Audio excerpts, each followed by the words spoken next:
করবে না, রাজনৈতিকভাবে আপনার বিরুদ্ধে প্রতিরোধ গড়ে তোলা হবে। তাই আজকে আপনাদের অনুরোধ জানাবো, আসুন বাংলাদেশ জাতীয়তাবাদী দলের সকল কর্মসূচি আমরা পালন করি।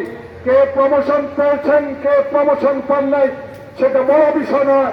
বড় বিষয়ে বাংলাদেশের স্বাধীনতা রক্ষায়, স্বাধীনতা আন্দোলনের শহীদরা যেভাবে অবদান রেখেছেন, জাতীয়তাবাদীর শক্তি আপনারাও আজকে শহীদ জিয়ার আদর্শের শক্তি, সেই শহীদ জিয়ার মতোই বাংলাদেশের স্বাধীনতা রক্ষার জন্য আপনাদেরকে আন্দোলনে শরীক হতে হবে।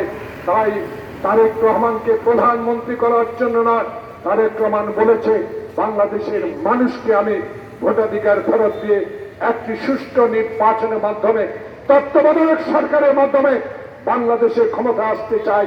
আমি দিনের ভোটে রাতে করে আর ক্ষমতা বাংলাদেশে কাউকে দেখতে চাই না। তাই প্রিয় ভাইরা, আসুন সকল লক্ষ্য অটুটে রেখে বাংলাদেশে হিন্দুস্তানি আগ্রাসন ও হিন্দুস্তানের ন্যায্য পাওনার দাবিতে আন্দোলনে শুরু করি। সবাইকে ধন্যবাদ।